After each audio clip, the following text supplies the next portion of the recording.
Saludos y bienvenidos sean todos a este su espacio y proyecto Cápsulas del Reino.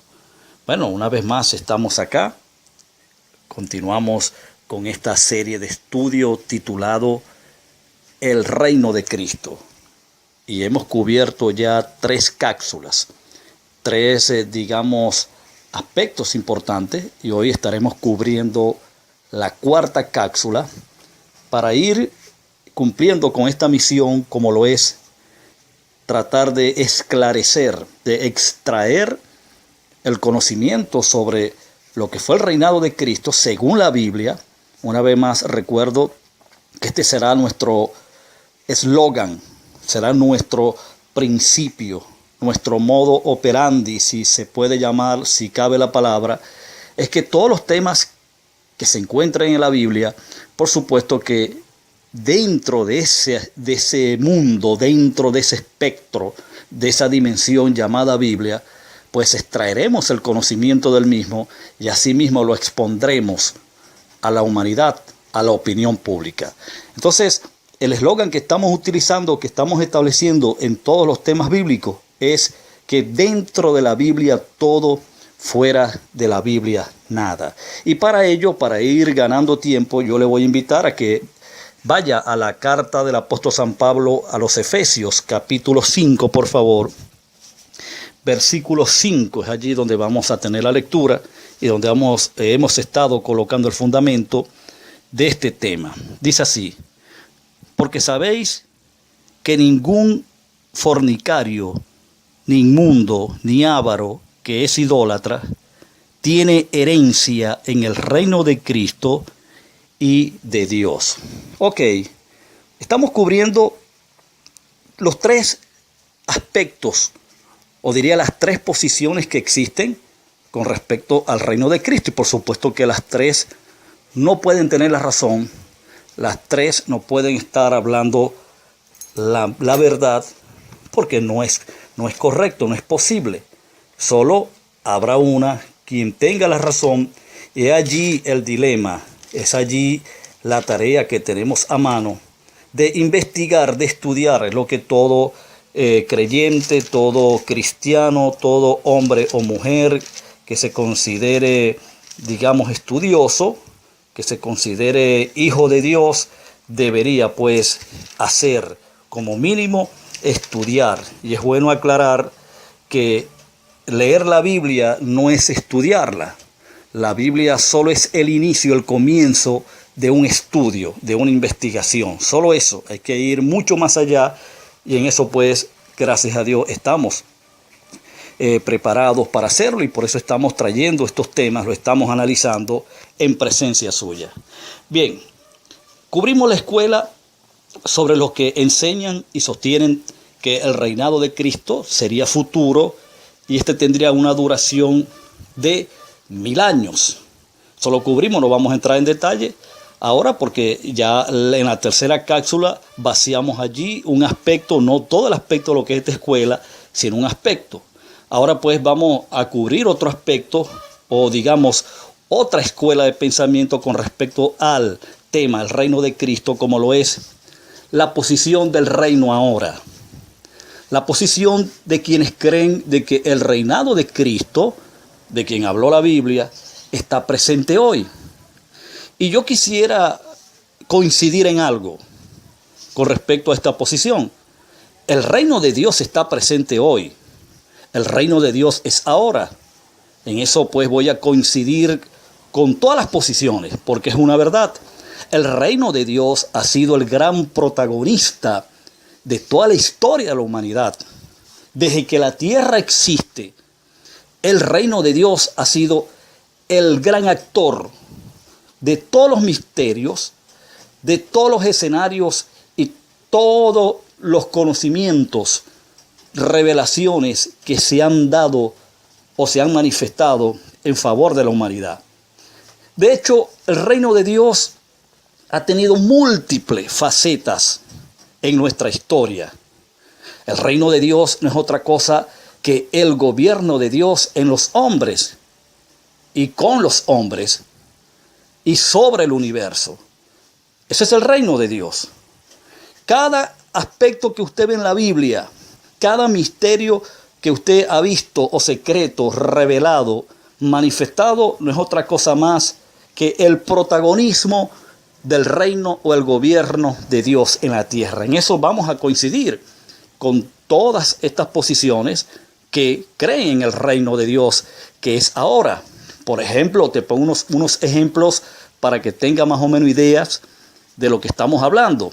El reino de Dios, por ejemplo, tuvo una faceta en los días de Adán. Fue una época, la época de la inocencia. Luego tuvo otra manifestación, otra faceta en los días de la promesa, en los días de los patriarcas, en los días de la ley. Incluso lo que la Biblia llama el tiempo de los gentiles. Eso también fue una manifestación o una faceta de un conocimiento revelado de Dios en su reino. De manera que no estamos hablando de nada nuevo cuando hablamos que el reino de Dios es ahora. Pero la pregunta sería, ¿es el reino el de Cristo hoy? En la escritura que leímos en Efesios capítulo 5, versículo 5, nos habla del reino de Cristo y de Dios. ¿Por qué?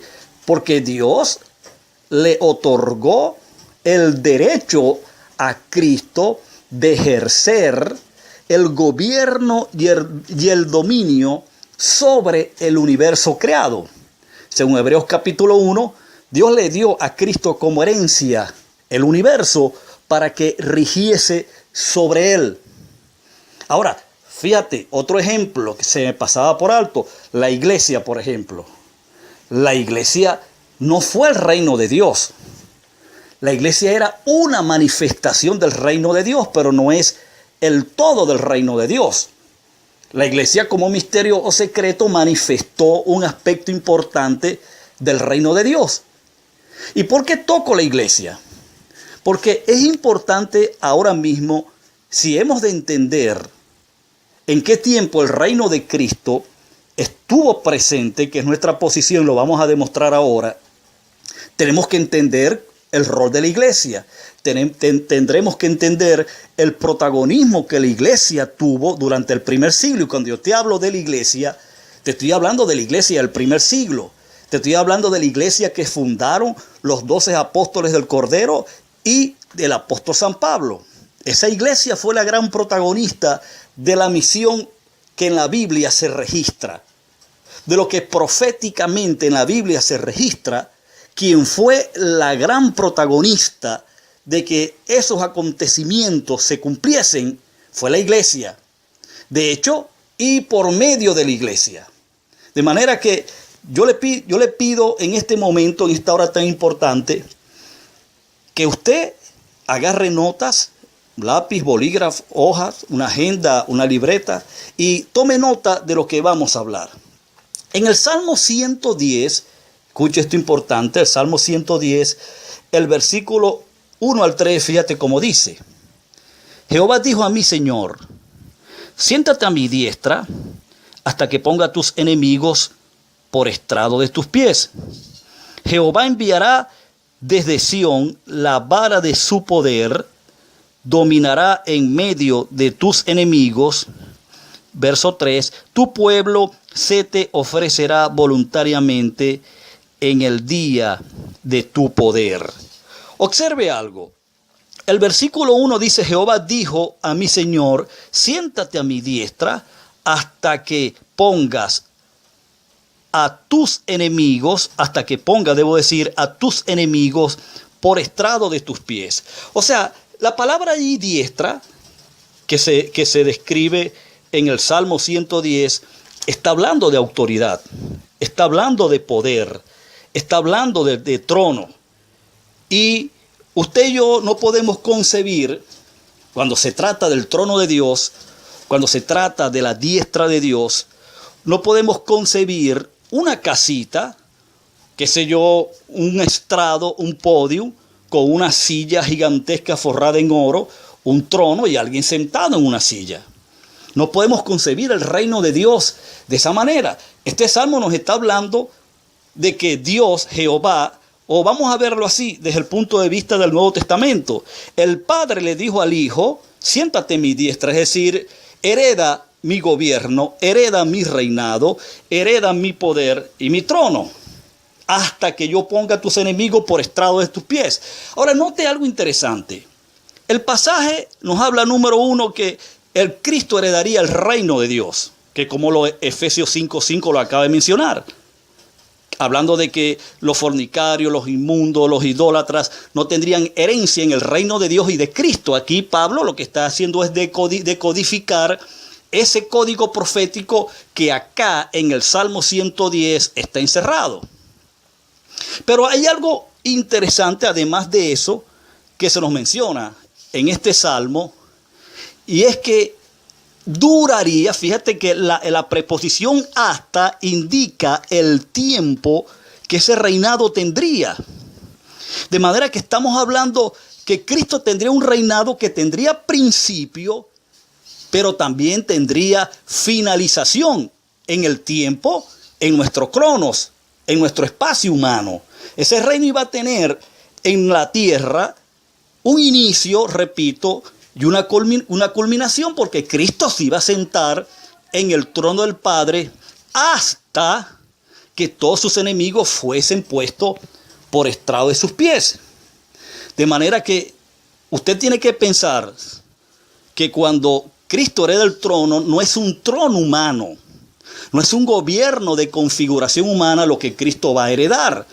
Ahí me recuerda mucho, cuando pienso o medito en esto, aquel escenario cuando Esteban estaba en el templo discutiendo con los fariseos en aquellos días. Eso está en el libro de Hechos capítulo 7, y donde Esteban le dice: pero qué casitas, qué templo, qué trono le vas a construir a Dios si el cielo es su trono y la tierra es el estrado de sus pies. O sea, hablando tomando una expresión, qué sé yo, simbólica, un lenguaje simbólico, para que estos fariseos entendieran de que el trono de Dios abarca todo el universo y va fuera de él. El reino de Dios es infinito, el reino de Dios es la eternidad, no podemos colocarle tiempo. Bueno, desde esa dimensión, la iglesia, o debo decir, Cristo iba a ejercer su reinado en la tierra, pero luego el versículo 3 del Salmo 110 dice claramente quién sería la plataforma o el acceso de Cristo como Rey de Reyes para manifestar su reino en la tierra y cumplir con la misión de colocar a todos sus enemigos por estrado de sus pies. El Salmo dice: tu pueblo se te ofrecerá en ese día. ¿Cuál era su pueblo? Y es la tarea que tenemos ahora a mano, identificar en la Biblia. Su pueblo obviamente fue la iglesia, quien se constituyó en el cuerpo de Cristo. Entonces, es muy importante que se entienda esto para poder ubicar en qué tiempo el reino de Cristo estuvo en la tierra. Y bueno, vamos a 1 Corintios, capítulo 15, y vamos a ver allí una de las grandes misiones de lo que un apóstol hacía. Una de las tareas más gloriosas que hubo en la unción apostólica era decodificar la palabra profética que se dijo y que se encerró y se selló en códigos proféticos hasta que el cumplimiento de lo que se había dicho en el tiempo viniese a manifestación.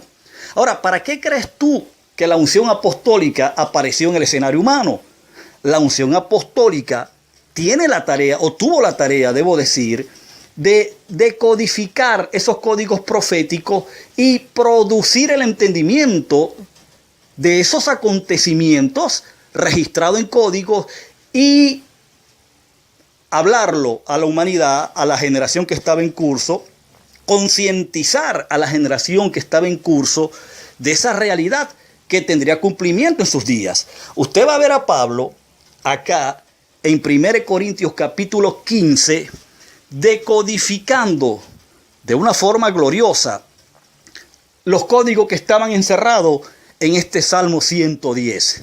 En ese Salmo 110, usted y yo nos vamos a dar cuenta, pero con mucha claridad, de que el reino de Cristo fue una realidad durante el primer siglo y no fue un reinado literal de 1000 años. Usted se va a dar cuenta también en este estudio que el reino de Cristo no es ahora, sino que fue en el pasado. Pero el tiempo se ha terminado, amado amigo, amada amiga. El tiempo que queda pues es para darte gracias por tu aceptación y por estar allí presente. Entonces, prepárate para la próxima cápsula donde vamos a entrar y vamos a identificar cómo el reino de Cristo fue una realidad durante el primer siglo. Así que muchas gracias, un abrazo a la distancia y continúen siendo bendecidos.